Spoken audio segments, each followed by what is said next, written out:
Have you come for more answers? There is little more left to give. Of course it was. I knew what was necessary, and that I was the only one who stood between you and him. This wound is a physical thing and will fade with time. It was necessary. Some things may only be learned from sacrifice.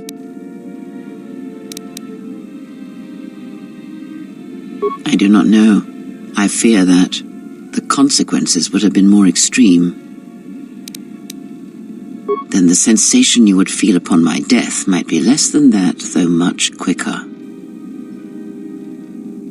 Possibly, yes, and I fear it works both ways. I would not wish to test it, nor should you.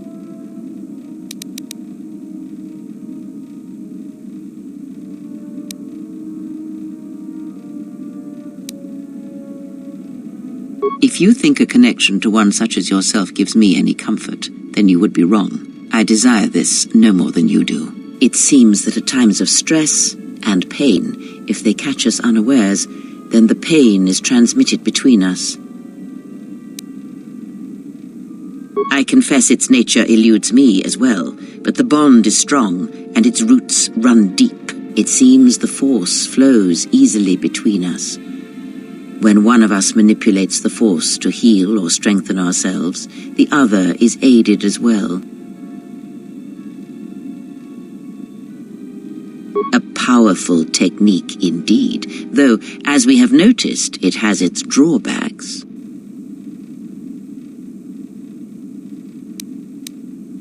I do not know. The Sith struck more swiftly than I thought, and they will not stop until they have you in their grasp. If you fall, all the galaxy will echo it.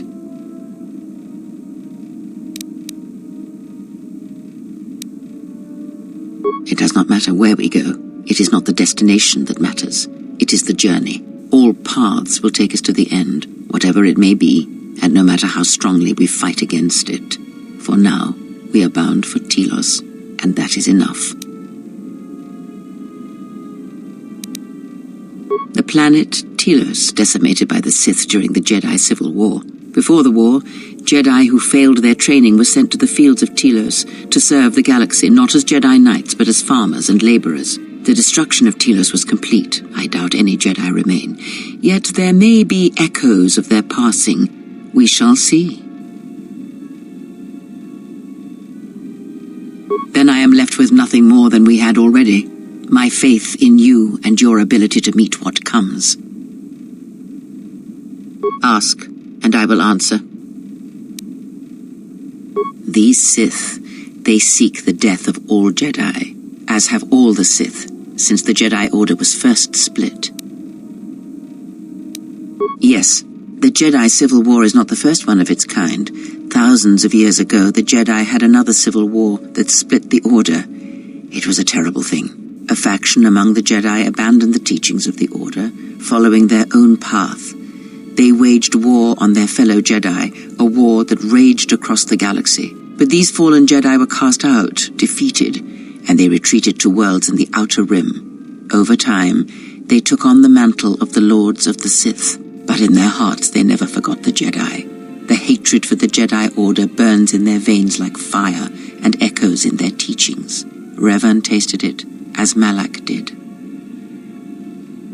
In a manner of speaking, they are different from Malak in that they are concerned only with the destruction of the Jedi. For them, it is all that matters, all that ever mattered. It is a different war these Sith wage, a thing of silence and shadow. They strike from the darkness, hiding from the face of the galaxy until all Jedi are exterminated. After all the Jedi are gone, then the galaxy is theirs, no matter whether the Sith or the Republic rules. It is the dark side that shall reign, unchecked.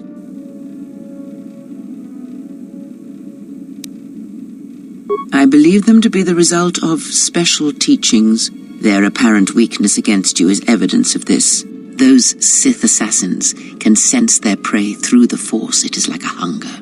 They feed and grow stronger when they are near Force sensitives. The stronger their prey is in the Force, the deadlier they become. As long as you were cut off from it, you were able to evade their sight. But after Paragus, I fear that you will be no longer shielded from their eyes, or the eyes of their masters. The stronger you grow, the more will come. Ask, and I will answer. Indeed. And was it the same as before? If my suspicions are correct, perhaps the damage the Jedi Council did was not as permanent as they thought. It is not an easy thing to cut one off from the Force.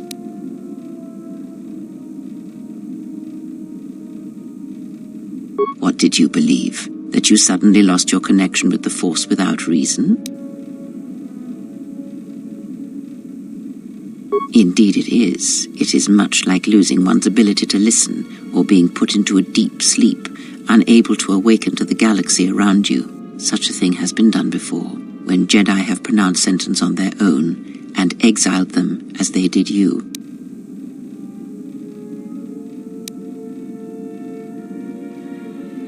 It is possible that such a thing can be undone. Still, even so, the chances of the Jedi undoing such a thing for a traitor is a slim thing at best, assuming they yet live. Our link may have had other consequences. Perhaps you can hear the Force again, distantly, through me.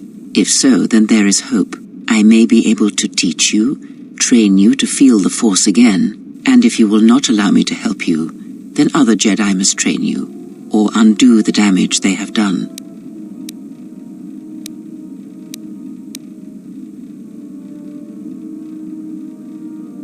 Do not honor me, fallen Jedi. Honor it by listening and learning. Do that, and perhaps we shall survive this thing, you and I. I offer to train you to become strong again, to know the ways of the Force, and to hear the Force sing within you as it once did.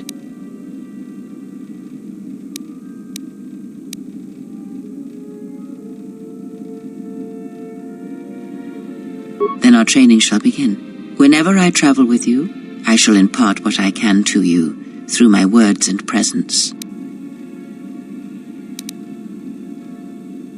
Ask, and I will answer. Much has happened in the galaxy in your absence, and since the defeat of the Mandalorians at Malachor 5. It is a tale you already know well. Almost a decade ago, the Mandalorians began preying on the Republic, bringing the fires of war to many planets along the Outer Rim. Their predations continued, winning victory after victory, until the Republic finally begged the Jedi Council for aid. Indeed, the Jedi Council counseled caution and patience to assess the Mandalorian threat as the Outer Rim burned. 2 Jedi Knights, Revan and Malak, defied the Jedi Council. They challenged the Mandalorian fierceness and brutality on the battlefield with a viciousness of their own. Revan's entrance into the conflict marked the true beginning and end of the war. It was Revan who drove the Mandalorians back into the unknown regions. Yes, I have heard tales of Malachor 5 and Revan's part in it. I know you served there in that final battle. It must have been a terrible thing. You speak the truth. The war's end was merely another beginning, and what seemed a victory for the Republic was far from it. Many believed the Mandalorians defeated at Malachor 5, but the Mandalorians taught the Jedi much through battle, and so it was that Malak, Revan, and the Jedi that followed them discovered their true natures in the Mandalorian crusade. But you know this.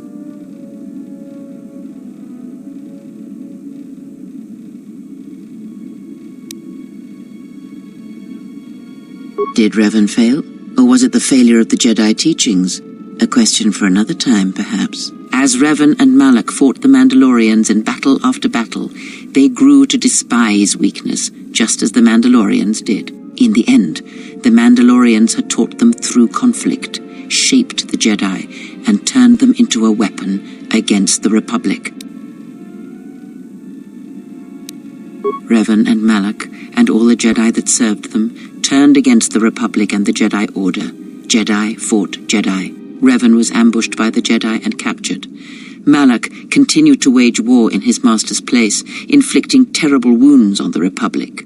Wounds that bleed still. As all Sith do without a strong enemy, the Sith turned on each other.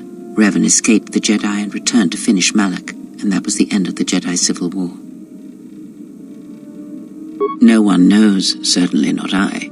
Korriban lies in ruins, Revan is gone, and the blade of war he promised to stab into the heart of the galaxy has withdrawn. Where Revan wanders now, I do not know. It would seem that way from a certain point of view, perhaps. The Jedi Civil War left wounds that have yet to heal. We shall see if the Republic has the strength to survive.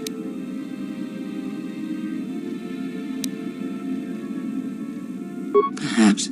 It is sometimes difficult to find the truth in the Jedi Civil War. Was it the Republic that defeated Malak, or was it Revan? If it was Revan, then the Republic was never truly tested.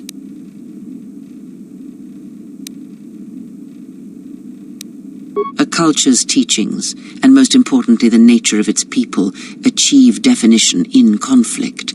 They find themselves lacking. Too long did the Republic remain unchallenged. It is a stagnant beast that labors for breath, and has for centuries. The Jedi Order was the heart that sustained its sickness. Now the Jedi are lost. We shall see how long the Republic can survive.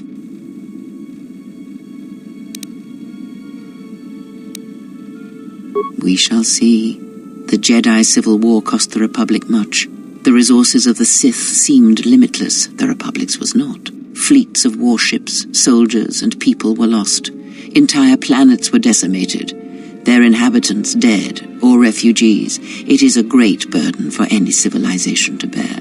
And this new threat, it is a quiet thing. Unlike the Jedi Civil War, it drives at something deeper than the strength of the Republic.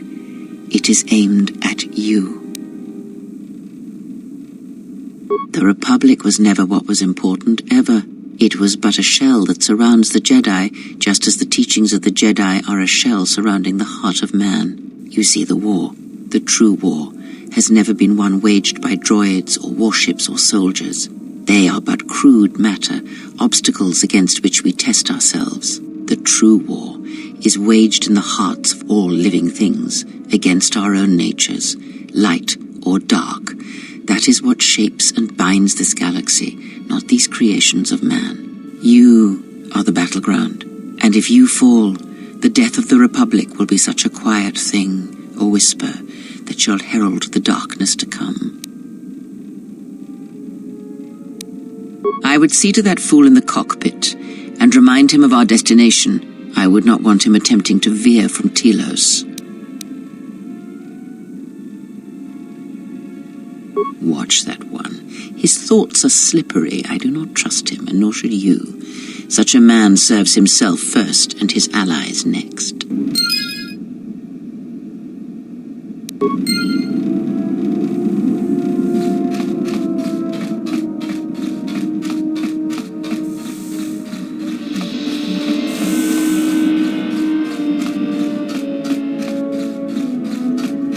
How's our passenger? She's still aging? What a surprise. Just so you Jedi know, the whole cryptic routine isn't mysterious, it's just irritating. If you really can see the future, you should be at the Pazak table. What was that, some kind of joke? That's what I'm talking about. Jedi talk. You two should start your own little Jedi Academy.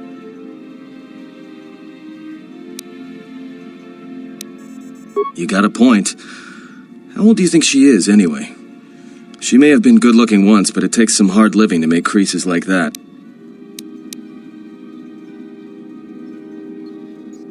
Hey, I just got out of prison. If we had a decent Navicomputer, trust me, we'd be dropping out of hyperspace into the Nar Shaddaa Red Sector right now. After spacing that old witch, of course.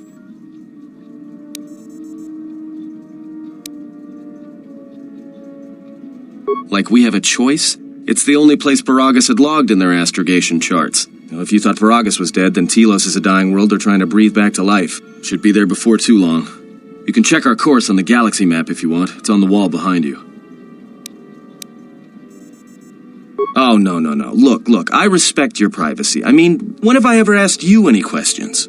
I mean, besides that one. Well, the astrogation system is voice-printed and locked down, but that T3 unit is doubling as the astrogation system. You can try to plot a course, but without that T3 unit to perform the calculations, you'd probably plow us into a star. As long as he doesn't steal the ship, we should be all right. I have no idea. Previous owner, maybe? I'd love to get it overhauled, but that's a major job. Besides, the droid will be good enough for now. Takes all kinds. Maybe someone didn't want anybody taking the ship out of the system, or knowing where the ship had been. Smugglers do it all the time in case the Republic decides to board them. Or so I hear. No, not much. Except sounds like it was after you. As far as I'm concerned, you handled that pretty well. No more droid, no more problem. Yeah, well, you got me there. Look, droids, I don't trust them. That one we fought, some of them are built like that. Others just, well, break. In the head. Sometimes conflicting orders cause it. Give a droid too much data or tell it to do something it can't do, it'll crack their behavior module in half. Others just don't get memory wipes and they start going crazy. Speaking of which, I think that little trash compactor's long overdue. Trust me, droids were made to break, and most of all, they're predictable and stupid.